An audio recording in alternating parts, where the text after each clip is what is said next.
যে দেশে মার হাতে মুসলমান মা সন্তান, সন্তান নিরাপত্তা নয়, ওই গাইবান্ধার জমিনে সৎ মায়ের সঙ্গে সন্তান কট, নিজের মেয়ের সঙ্গে পারগুনার জমিনে। ও যুবক, কিছুদিন আগে শুনলাম মায়ের হাটে মুসলমান, শুনে নেন, ওই মুসলমান নিজের বাবা সন্তান মুসলমান নিজের মেয়ে সর্বনাশ করেছে।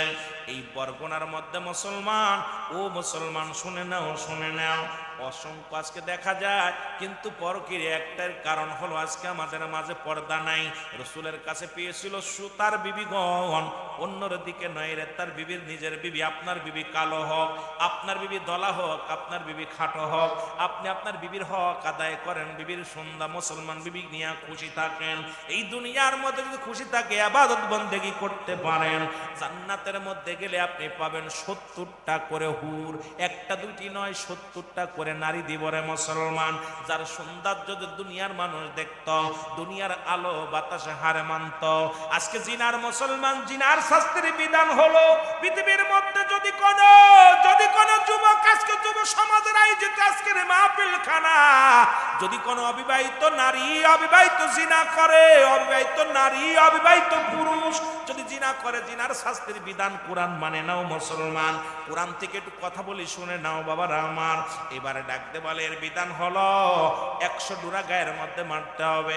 2 সেটে মারা পর যদি মারা যায়, এর গোসল করাবেন, এরপরে তারে কাফন পরাবেন, এরপরে তারে জানাজা পড়বেন, এরপরে তারে দাফন করবেন। দাফন করে শরীয়তের বিধান হলো তার কবর উপরে বেতগুলো আঘাত করতে হবে।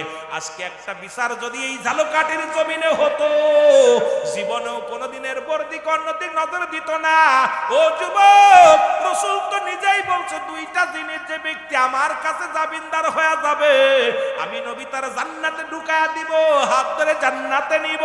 তার মধ্যে একটা হলো 2 পায়ের মধ্যবস্তু, আর একটা হলো 2 গালের মধ্যবস্তু, একটা হলো জিহ্বা, আর একটা হলো লজ্জাস্থান। মুসলমান একমাত্র স্বামী ব্যতীত অন্য কোন পুরুষের কাছে যায় না, একমাত্র স্ত্রী ব্যতীত অন্য কোন পুরুষ মুসলমান অন্য স্বামীর কাছে যায় না। আল্লাহর নবী কথা দিছে রে, এই 2টা জিনিস যে ব্যক্তি হেফাজত করতে পারবে, আল্লাহর নবী তার হাত ধরে জান্নাতে নিবে। ধরে বলেন সুবহানাল্লাহ। কোন আলেম এটা খণ্ডন করতে চাইলে কোন আলেম সাহেব থাকলে পারে, নবীজি নিজে আদা করেছে, আমি নবী তার জান্নাতে নিব। নবীজি নিজে বলছে আমি তার জান্নাতে নিব। আজকে বাংলাদেশের যে অবস্থা, খুব করুণ কাহিনী রে মুসলমান। এইবার যদি কোনো বিবাহিত নারী, বিবাহিত পুরুষ যদি জিনা করে, জিনার শাস্তির বিধান হলো, শুনে নাও, বিবাহিত থাকার কারণে জিনা করলে তার কোন মুসলমান সর্বপ্রথম তারে মাটিতে পুঁতে ফেলো, বুক পর্যন্ত কঙ্কার নিক্ষেপ করো, পাথর ছুঁড়ে মারো, যতক্ষণ পর্যন্ত মৃত্যুবরণ করবে না। যখন নিশ্চিত হয়ে যাবে মারা গেলে তারে খুঁজে তুলবে, মাটি থেকে তুলবে, তুলিয়া পৃথিবীর মধ্যে বিবাহিত হওয়ার কারণে সে জানাজা পাবে না, সে কাফন পাবে না, দাফন পাবে না। পৃথিবীর কোনো আলেম তারা জানাজা পড়াতে পারবে না, পৃথিবীর কোনো জায়গায় তার দাফন দেওয়া যাবে না, পৃথিবীর কোন কাপড় তারে দেওয়া যাবে না। বিবাহিত নারী, বিবাহিত পুরুষ যদি হয়, তাকে মুসলমান পৃথিবীর মধ্যে কুকুর শিয়াল দিয়ে তার লাশটা খাওয়ায় দিতে হবে। আজকে আমার দেশের বউ নিয়ে যায়, ওর ছেলে ওর মেয়ে নিয়ে যায়। একটা বিচার যদি হতো, আল্লাহর কসম করে বলি, চিরতরে ঝালকাঠির জমিন থেকে জিনা বেবিচার পালায়া চলে যেত। জোরে বলেন ঠিক না? বিবাহিত হওয়ার পর বিবাহিত কোন পুরুষ, বিবাহিত কোন নারী জিনায় সংগঠিত হলে পাপাকাদের কারণে তার জানাজা হবে না, দাফনও করা যাবে না, কাফনও পরানো যাবে না, জানাজাও পড়ানো যাবে, কোন মৌলবী সে জানাজা পড়াতে পারে। এখন মৌলবী লোভে পড়ে গোপনে 10,000 দিলে মৌলবী জানাজা পড়ে। অজয় অসংখ্য আলেমরা জানা পড়ো ধরা পড়ছে, এটা জিনা করছে। মাতবাররা টাকা খায়, পুলিশ বাহিনী টাকা খায়, ঘুষখোর, এই ঘুষখোররা টাকা খায়। আর আমার দেশে অসংখ্য ঘুষখোর উকিল আছে, এই জিনাখোররে নিষ্পাপ বানায়া জেল থেকে ছাড়ায়। জোরে বলেন ঠিক কিনা? এই যে আপনাদের এলাকা আছে না, তিন্নি না মিন্নি, বরিশালে মিন্নি না কিনা? এই কথা বলো না কেন বাবা? ওর বাবা মুজাম্মেল হক, আরে মেয়ে স্বামীরে মেরে ফেলছে পরক্রিয়া করার পর, সেই মেয়ের জন্য আদালতে যায়, লজ্জা লাগে। সেই জেলায় সুয়াজ করতে আমি সেই পাশাপাশি, তোর মরে যাওয়া উচিত যে পরক্রিয়া করে এক নিজের স্বামীকে মেরে আর একজনের লগে চলে গেছে। আজকে সেই মেয়ের জন্য আদালতে যাস, লজ্জা করে না? আরে ছেলে মেয়ে তো আমানত, এটার খেয়ানত করার অধিকার কেউ নাই। ওই ছেলে মেয়ে একদিন বুকে লাথি মারবে, জাহান্নামে যেতে হবে। যেন বলেন ঠিক কি না? যদিও প্রেমে পড়েছেন বাবা, এই সন্তানের কারণে অধিক মানুষ জাহান্নামে যাবে। এদের প্রেমে পড়ে সর্বনাশ হয়ে যাচ্ছে। যারা আজকে দুনিয়া নামাজ পড়ে না, ত্যায্য করে দেন, দরকার নাই। আপনার কথা শুনে না, ত্যায্য করে দেন। ও সুদ খায়, ঘুষ খায়, ত্যায্য করে দেন। ও মাদক খায়, গাঁজা, ইয়াবা, ফেনসিডিল, মাতবারে ডাক দেন, ডাক দিয়ে ত্যায্য করে দেন। গ্রাম থেকে একটা ছেলে যদি ত্যায্য করতেন, দেখতেন সোজা হয়ে যেত এলাকার মানুষ। আপনারা মায়া ছাড়তে পারতেছেন না, ওই ছেলে একদিন জাহান্নামের কারণ হবে। জোরে বলেন ঠিক কিনা? আরো জোরে বলেন ঠিক কিনা? জাহান্নামের কারণ হবে। দাদা, ও দাদা, তিনটা জিনিস যেমন কাজে লাগবে, নেক আমল, নেক আমল, সৎকায় জারিয়া, নেককার আমল, আর নেককার সন্তান। সন্তান রাখছেন, দাঁড়ায় প্রস্রাব করে, দোয়া করে না। দোয়া করবো, রাব্বির রহমহুমা কামা রব্বায়ানি সগীরা। ও তো নামাজই পড়ে না, কেমনে দোয়া করবে? যেন বলেন ঠিক কিনা? যিনি খুব কষ্ট লাগে যে আজকে এত কষ্ট বাদান, আপনাদেরকে কি বলবো। সারা বাংলাদেশে যে অবস্থায় জিনাবে বিচার চলতেছে, বিচার নাই। পুলিশ প্রশাসন বলেন, এমপি বলেন, মন্ত্রী বলেন, এইগুলোর আগে সাইজ করতে হবে, এইগুলোর আগে সাইজ করতে হবে। এই ঘুষ খায়া সব লন্ডভন্ড করে ফেলতেছে বিচার। আপনি যে অন্যায় করেন নাই, অন্যকে সাহায্য করেছেন, পাপের ভাগ সমান। এর থেকে বাঁচা সম্ভব না। বলেন দিয়ে আপনার আমার মরণ আছে? মরণ আছে আপনাদের? কার কার মরণ নাই একটু হাত তোলেন। এই মরণ নাই কার কার একটু হাত তোলেন। মরণ আছে? আল্লাহ কবুল করুন, সকল বলুন আমিন। মহব্বতের সঙ্গে দুরূদ শরীফ পড়ুন, আল্লাহুম্মা।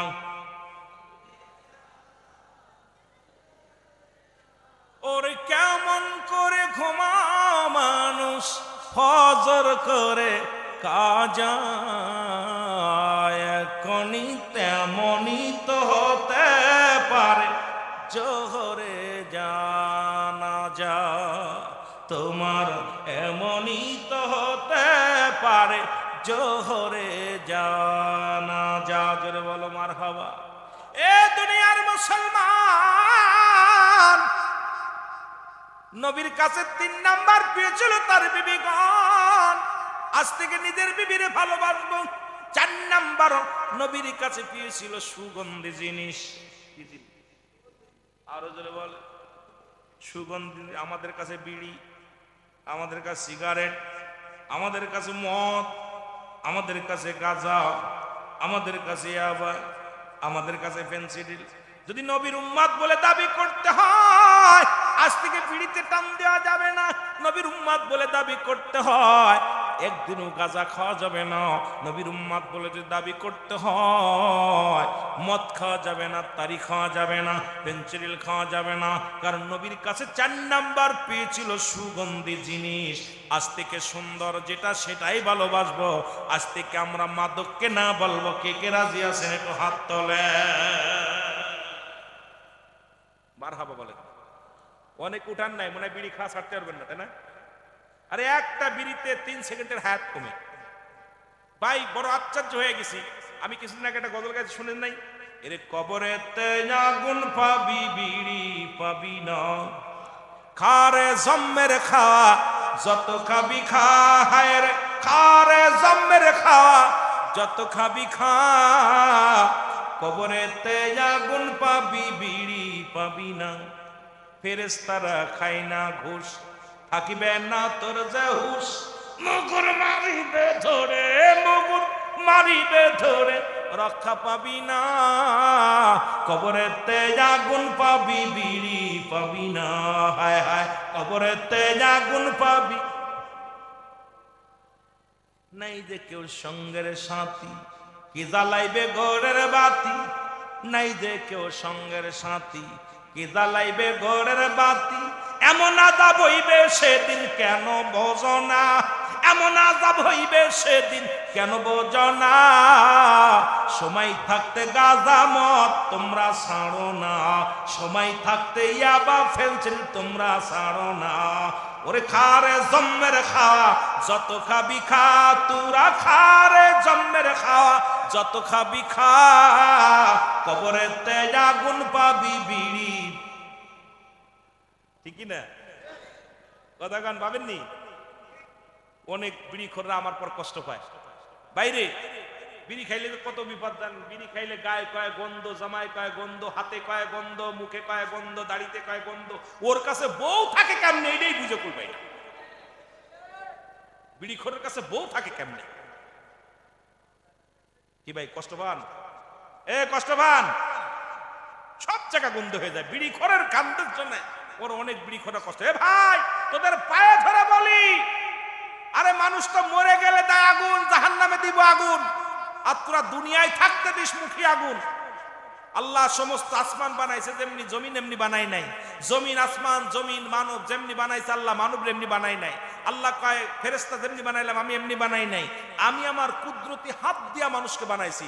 সেই কুদরতি রূপ আল্লাহ রাব্বুল আমিন নিজের কুদরতি হাত মোবারক তোকে দিয়া বানাইছে, আর সেই মুখের মধ্যে কেমনে তুই বিড়ি সিগারেট দিস? বড় কষ্ট লাগে, জোরে বলেন ঠিক কিনা? আর একটা গজল গাইলাম কিছুদিন আগে, গাবনি? গাবো? ও বুড়ার চুল পেকেছে পাকছে দাড়ি গাল করেছে ব্যাক, ও বুড়ার চুল পেকেছে পাকছে দাড়ি গাল করেছে ব্যাক, তোরা দেখ তোরা দেখ রে তবু বুড়া টানে সিগারেট। ঠিক না? ও বুড়ার পাউ গেছে কবরে, বুড়া হাতে নিছে লাঠি, বুড়ার মুখে জলে ভাইরে, বুড়ার মুখে জলে বাইরে জুনের গুদের বাতি, বুড়ার চুল পেকেছে, ও বুড়ার চুল পেকেছে পাকছে দাড়ি গাল করেছে ব্যাক, তোরা দেখ রে তবু বুড়া টানে সিগারেট। ঠিক কিনা? পা কবরে চলে গেছে, দাড়ি পেকে গেছে, আর টান দিচ্ছে, দুই পাশে ভাঙ্গে যাচ্ছে, দাঁত গুলো পড়ে গেছে, তার টান মাপ হচ্ছে না, এমন টান দিচ্ছে ও মনে হচ্ছে আপেল খাচ্ছে। তোর এখন ঠিক কিনা? ও মনে হচ্ছে আপেল খাচ্ছে। আর এই জুনি পোকা দেখছেন? জুনি পোকা, জুনি পোকা চেনেন? রাত্রেবেলা জ্বলে, পাশা জ্বলে, তাই না? ওই রাত্রিবেলা অন্ধকারে যখন বিড়ি টান দেয় টুকটুকা জ্বলে ওঠে। ঠিক কিনা? আমার বাজানেরা অনুরোধ করি, আজ থেকে শপথ করি জাহান্নামের আগুনকে না বলে দিই। আরে যে বাড়ি মাদক ঢুকছে সেই বাড়ি শেষ, যে বাড়ি মাদক ঢুকছে বাপ মায়ের সম্পর্ক শেষ, যে বাড়ি মাদক ঢুকছে স্বামী স্ত্রী ভালোবাসা শেষ, যে বাড়ি মাদক ঢুকছে ভাই ভাইয়ের সম্পর্ক শেষ, যে ঘরে মাদক ঢুকছে সে ঘরে শান্তি শেষ, যে ঘরে মাদক ঢুকছে সমাজ শেষ। সুতরাং মাদককে না বলতে পারবো না। এই যারা বলেন পারবো না, আওয়াজ যুবক ভাইয়ের আজ থেকে মাদককে না বলবেন কে? একটু হাত তোলেন। নারায়ে তাকবীর, নারায়ে তাকবীর, নারায়ে রিসালাত। ইয়া আল্লাহ তুমি কবুল করো, জোরে বলো আমিন। আইরে বড় কষ্ট, মাঝে মাঝে খুব কষ্ট হয় এগুলো দেখলে। মুরব্বী মানুষ, কত মুরব্বী মানুষ, আহা এখনো যে সময় বিড়ির মধ্যে টান দেয় এত কষ্ট লাগে। আমার দেখা মতে আমার বাড়ির কাছে একজন মারা গেল। মারা যাওয়ার পর আমি দেখছি নিজে ওনার গায়ের মধ্যে এত বড় ফুসকা পড়ে গেছে। উনি জমি মাপত, ওনার নাম ছিল আমিন মোল্লা, নামেও আমিন কামেও আমিন মোল্লা ছিল। তাও হঠাৎ করে মারা গেল। আমি দেখতে গেছি, দেখতে যায় দেখি গায়ের মধ্যে বড় বড় ফুসকা আছে। এই ফুসকাগুলো গলায় দিচ্ছে, ভিতর থেকে পানি বেরোচ্ছে আর ধুমো বেরোচ্ছে, পানি বেরোচ্ছে ধুমো বেরোচ্ছে। পর ওনার ছেলে বললো উনি একটা বিড়ি দিয়ে আরেকটা ধরাইতো, একটা বিড়ি দিয়ে আরেকটা ধরাইতো। দুনিয়ার মধ্যে গজব আল্লাহ আমার দুই চোখ দিয়ে দেখাইছে। আমি নিজে দেখেছি, যদি মিথ্যা হয় আমার আল্লাহ গজব দিবে। আমি নিজে চোখে দেখেছি যে ওনার দেহের মধ্যে থেকে এই ফুসকাগুলো গলে যাচ্ছে, এত বড় একটা আসাবটা ফুসকা হয়ে যাচ্ছে। আর এইগুলো যেই কোনো রকম টোকা লাগতেছে আর খালি ধোয়া বেরোচ্ছে, বিড়ির ধোয়া।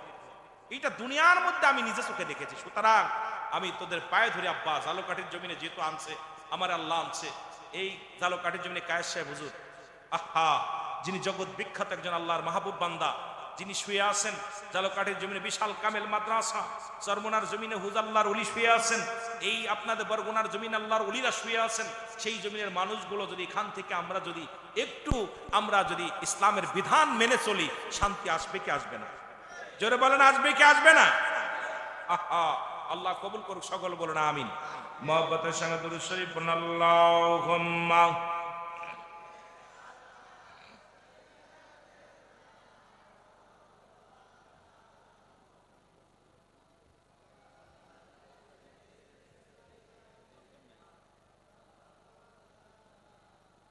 আরো জোরে বলেন, আল্লাহুম্মা।